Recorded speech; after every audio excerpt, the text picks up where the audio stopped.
che è stata operata praticamente di tiroide con asportazione totale della stessa e trattamento con iodoterapia, praticamente il fatto che non riesce a metabolizzare, a bruciare. Questa paziente praticamente quindi tende ad aumentare notevolmente di peso. Quanti chili ha guadagnato dopo l'intervento? 30 kg, quindi 30 kg è un indicatore chiaro che la paziente mangia in teoria di più di quello che lei riesce a bruciare, quindi a utilizzare in termini energetici, quindi come macchina bruciagrassi, ma tende ad accumularla sotto forma di e poi si chiama grasso. Quindi fondamentalmente quello che noi dobbiamo andare a cercare di capire quali possano essere i fattori che possano aver indotto questo aumento ponderale della paziente dopo un intervento di tiroidectomia, cioè di asportazione totale della ghiandola tiroidea, e a cui sia seguita poi praticamente un aumento ponderale di circa 30 kg, pur assumendo la paziente stessa, arrivata ad assumere fino a 600 grammi unità di Euthyrox praticamente, e la paziente ovviamente non è stata informata sui rischi. Praticamente quello che è importante è anche vedere quella che è la frequenza cardiaca a riposo, ben sapendo che la frequenza cardiaca a riposo, se diventa troppo alta, la signora è intorno a 100, va a ridurre la frequenza cardiaca di riserva, quindi esponendo la paziente anche a rischi cardiovascolari.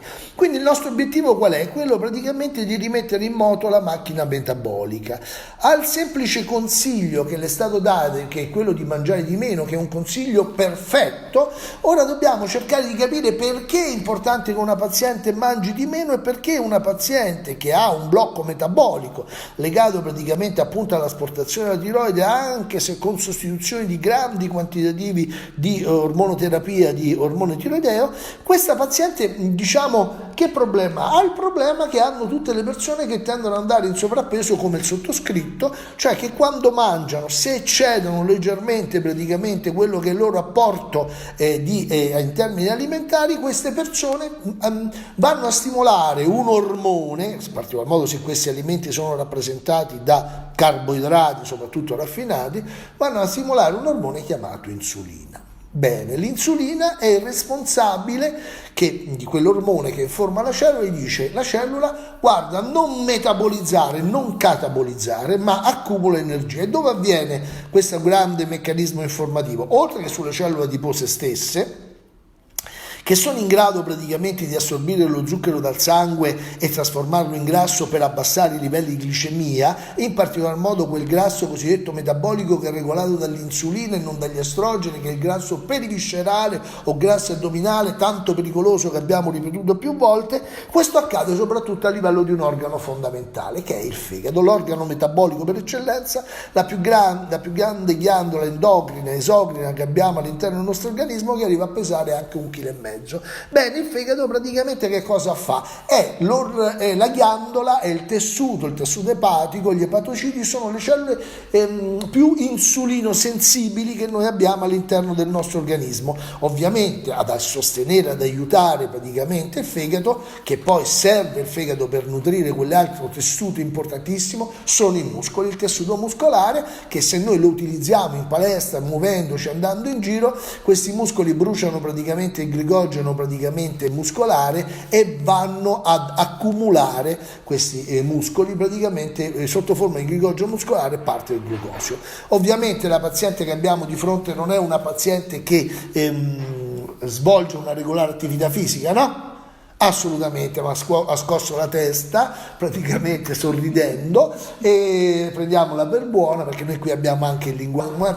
Quindi questo epatocita, invece che andare nella direzione brucia grassi, brucia zucchero, verso un'azione metabolicamente attiva per produrre calore, energia, che ricordiamo gli ormoni tiroidei hanno una funzione disaccoppiante sulla fosforilazione ossidativa a livello mitocondriale, andando a produrre calore, e quindi è la famosa legge termodinamica in cui l'energia interna delta U di un sistema uguale a meno delta L più delta Q. Se delta L è praticamente basso perché non svolgiamo lavoro, quell'energia l'energia interna dovrebbe andare a trasformarsi in quantità di calore. Bene, quella delta L invece diventa grasso e quindi quella cellula stimolata dall'insulina non andrà a produrre energia sotto forma di energia di lavoro meccanico, camminare, correre, sollevare pesi, e neanche di produrre calore, il delta Q, ma quell'energia delta U verrà accumulata sotto forma di grasso in attesa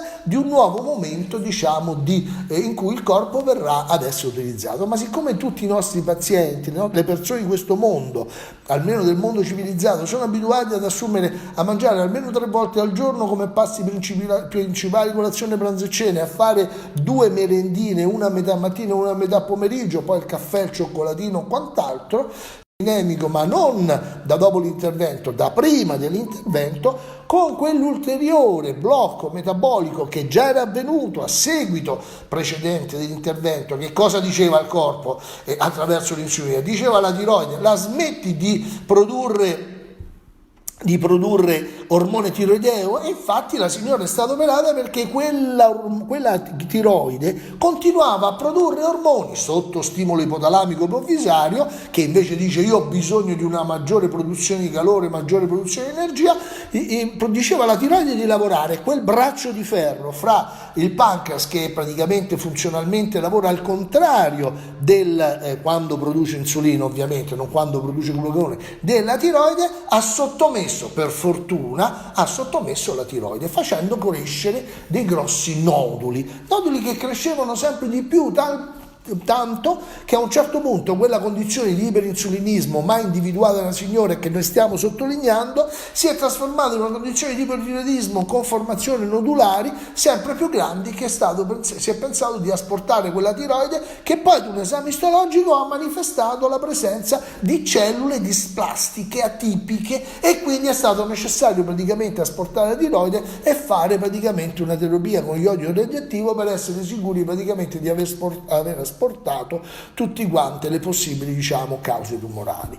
Quindi quello che non è mai stato individuato in questa signora, a mio avviso, ovviamente non voglio dire che questa sia la verità, perché la verità non è di questo mondo, praticamente la paziente è soccombe ad una condizione di iperinsulinismo. L'iperinsulinismo, che in una condizione praticamente di paleolitica, di vita primitiva, è quella che permette ad una persona di sopravvivere di più, perché l'insulina è l'ormone della sopravvivenza, perché chi riesce ad accumulare energia sotto forma di grasso e quindi mangiare di più è quello praticamente che affronta meglio la carestia, perché di fame si muore. Ancora nel mondo qualcuno muore di fame. Il problema delle popolazioni future sarà proprio come garantire acqua e nutrienti essenziali, come nutrire e fornire questi nutrienti essenziali, guarda caso le proteine, che contengono gli 8 aminoacidi essenziali che sono importanti per la sopravvivenza, come l'acqua, come i sali minerali e come le vitamine essenziali, e noi lo ripetiamo tutti i santi benedetti giorni.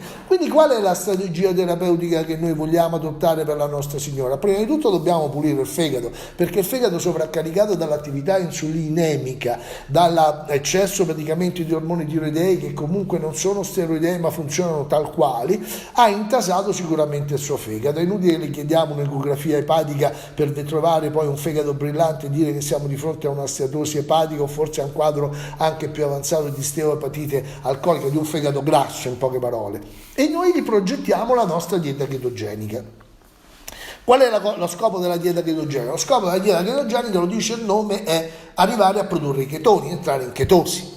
Ma per entrare in chetosi c'è un passo fondamentale, c'è un ostacolo, quindi noi dobbiamo saltare questo ostacolo. Noi siamo al di qua della fase della chetosi. La nostra chetosi la dobbiamo immaginare come il muro di Berlino. Noi siamo nella Germania dell'Est e dobbiamo arrivare nella Germania dell'Ovest. Di fronte abbiamo il muro di Berlino.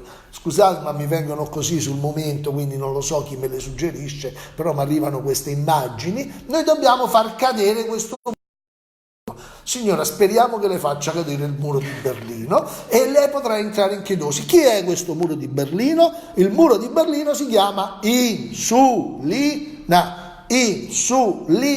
L'insulina dice alle cellule del suo corpo: non usate energia, non bruciate, non usate alimenti, accumulateli, perché siamo in una condizione di iperinsulinemia, Che vuol dire la condizione di iperинsulinemia? Che il corpo si è progettato per 1000 motivi che non sappiamo bene, sia genetici sia fenotipici, si è messo nella condizione di chi deve continuare a mangiare per accumulare grasso, perché ha interpretato questo segnale come un segnale necessario alla sopravvivenza, perché il nostro obiettivo fondamentale è sopravvivere. Quindi la signora, rispetto a un'altra che sta più tranquilla, mangia e brucia, la signora è nel suo corpo, nel suo cervello, nel suo DNA, come il dottor Bernardi, su una persona che deve accumulare energia, accumulare, come quelli che continuano ad accumulare soldi in banca e casomai continuano a fare una vita da poveri pur essendo straricchi. Quindi il concetto qual è? È quello che noi dobbiamo far capire alla signora, che lei ha tanto grasso disponibile, lo può utilizzare e lei non deve più accumularlo. Dobbiamo attivare quello che noi chiamiamo il set point metabolico. Il set point metabolico. Cos'è il set point metabolico?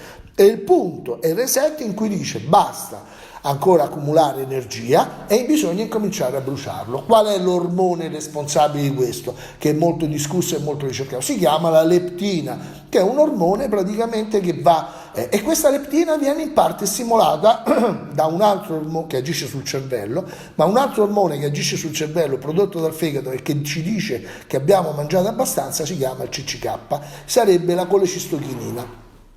E noi dobbiamo praticamente stimolare anche la CCK, ed ecco la pulizia del fegato e l'attività della funzione oltre parasimpatica anche di stimolazione della colecistochinina che il solfato di magnesio fa sul nostro organismo. Quindi noi che cosa abbiamo realizzato? Abbiamo realizzato che noi, per risolvere il problema della signora, la dobbiamo mettere praticamente a digiuno e far capire al nostro organismo che non è più ora di accumulare energia dall'esterno e quindi non serve più l'insulina, ma dobbiamo cominciare a bruciare l'energia che abbiamo accumulato.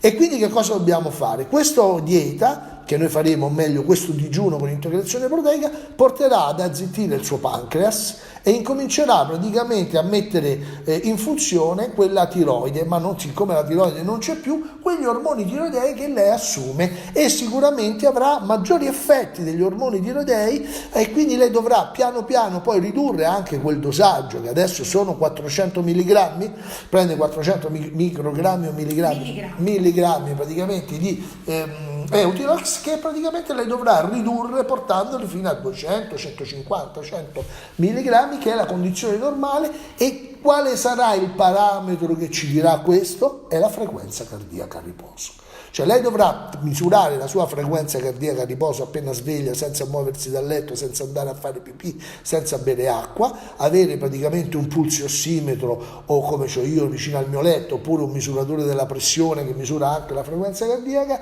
e tutti i giorni registrare questa frequenza cardiaca ed essere sicura che la frequenza cardiaca non acceleri, praticamente perché vuol dire che quell'Eutirox è troppo, o non diminuisca eccessivamente, vuol dire che l'Eutirox è poco, e la frequenza cardiaca a riposo di una persona dovrebbe aggirarsi intorno ai 70 battiti al minuto, leggermente più bassa senza scendere mai sotto i 40, leggermente più alta al massimo senza mai superare gli 85 battiti al minuto.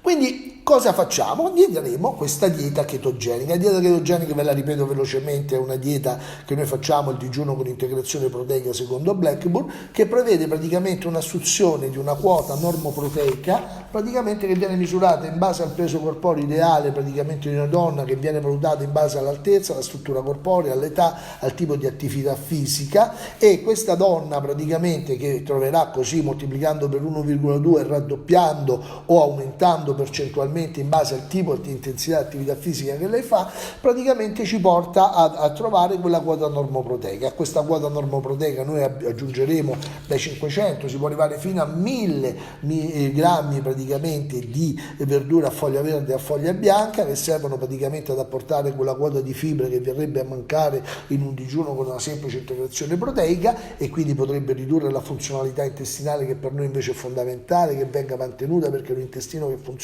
bene è un intestino che ci dice che metabolicamente quella persona sta a posto salvo problematiche intestinali, e quindi praticamente poi ovviamente dovrà utilizzare, noi consigliamo la nostra chetoproteina, che è praticamente una proteina a lento rilascio in grado di rilasciare oligopeptidi e amminoacidi che servono in particolar modo i ramificati, valina, leucina, somalicina, a sostenere la gluconeogenesi, cioè il mantenimento dello zucchero del sangue, quindi della glicemia a valori costanti senza sbalzi, perché sono gli sbalzi glicemici a tenere viva l'insulina. Probabilmente questa ragazza, una volta bambina, ha mangiato troppo pane, troppa pasta, troppo per lei, per cui il corpo si è allenato a produrre insulina. Noi poi i nostri figli li portiamo ad una condizione non li portiamo in palestra a fare sport, ma li alleniamo a mangiare i carboidrati con le bevande gassate, zuccherate e tutto quanto.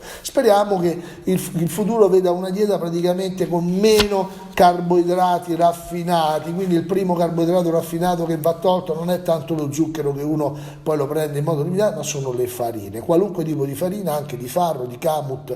Noi dobbiamo togliere le farine. Se noi dobbiamo mangiare un cereale, il cereale deve essere senza glutine e possibilmente un integrale, e sempre in una quota tale da non stimolare praticamente l'insulina, quindi non va mai, va sempre lavato prima di essere cotto, non va utilizzato il sale, va bollito solo nell'acqua, al massimo una concentrazione salina dello 0,9%, cioè del 9 per 1000 come la soluzione fisiologica, perché una soluzione ipertonica di cloruro di sodio diventa nociva praticamente per il nostro organismo. Quindi dobbiamo mantenere questa insulina bassa. Per mantenere l'insulina bassa dobbiamo mantenere la glicemia bassa, e questa chetoproteina ci servirà per fornire gli oligopeptidi che sono fondamentali per la sintesi proteica, e questo praticamente chetoproteina resta attiva per circa 7 ore, perché è l'unica proteina che coagula all'interno dello stomaco, e come sotto forma di palletta all'interno di stomaco di mozzarella si scioglie piano piano come una saponetta, fornendoci questo effetto nutrizionale. Quindi abbiamo capito bene che in una paziente che ha avuto problemi con la tiroide, o chiunque abbia problemi con la tiroide, noi dobbiamo bloccare un ormone che rappresenta il muro di Berlino chiamato insulina, far cadere l'insulina. Per far cadere l'insulina dobbiamo portare la glicemia a valori costanti. Per mantenere la glicemia costante dobbiamo fare un apporto di amminoacidi ramificati. Questo lo facciamo noi nella nostra dieta, come lo fanno gli atleti, praticamente per non avere picchi glicemici prima dell'allenamento e durante l'allenamento, che porterebbero a un'attivazione di insulina e farebbero perdere energia, perché quando facciamo sport noi abbiamo bisogno di produrre energia. Se noi mangiamo un piatto di pasta prima della partita di pallone, la partita è persa. Guardate che è successo all'Armenia con l'Italia, siamo arrivati in Italia e abbiamo fatto mangiare i dolci marzapani di Palermo.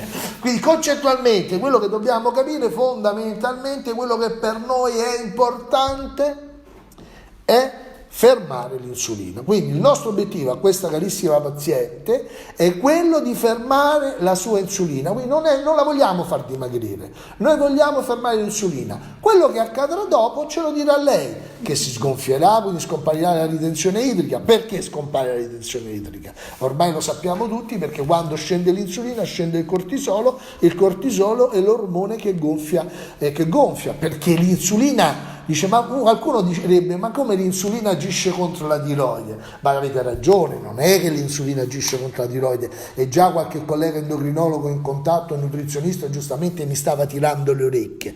È che l'insulina attiva un ormone controinsulare chiamato cortisolo, che viene prodotto dalla corteccia surrenale, ed è quell'ormone che è un antagonista funzionale per eccellenza della tiroide, è un antagonista recettoriale del testosterone. Quindi se siamo maschietti e vogliamo essere forti, noi dobbiamo praticamente cercare di abbassare anche noi l'insulina, perché perdiamo virilità. Però gli uomini sono avvantaggiati rispetto alla donna. Perché? Perché gli uomini producono testosterone grazie ai loro testicoli, alle cellule di Leydig dello spazio fra i tubuli seminiferi, praticamente della 50 volte più di una donna. La donna, tutto il testosterone che produce a livello dell'ovaio viene aromatizzato, salvo alcune condizioni che porta all'ovaio policistico proprio nella sindrome metabolica, lo produce invece a livello surrenalico, dove produce il DHEA, il deidroepiandrostenione, ed è è 50 volte però inferiore all'attività praticamente del testosterone maschile. Quindi capiamo bene che abbassando l'insulina, facendo vedere il muro dell'insulina resistenza, sparisce tutto il sistema di sorveglianza che c'era nella Germania dell'Est, che non ricordo, ci hanno fatto un film bellissimo, l'ho visto 2 volte e anche la seconda volta mi ha impressionato, dove c'era questo controllo delle persone, e il cortisolo controlla l'insulina, cioè vuol dire che nessuno deve attraversare il muro di Berlino senza autorizzazioni, e quindi tutto il sistema è controllato. Il cortisolo controlla tutto, e il cortisolo controlla quell'ormone che invece voleva salvare quelli dell'est verso l'ovest, che è praticamente l'ormone tiroideo, l'ormone della salvezza, che qui invece l'abbiamo asportata, e noi dovremo far sì che questa terapia sostitutiva ormonale sia in grado di riportare il nostro metabolismo a valori normali. Spero così di avervi dato un'indicazione. Io vi saluto tutto, ringrazio la signora che ci ha avuto tutto il tempo di ascoltarmi, e se questo può essere d'aiuto a qualcuno io sono a vostra disposizione. Mi chiamate, o meglio chiamate Simona 347 63 88 662 e potrete espormi il vostro problema senza alcun impegno.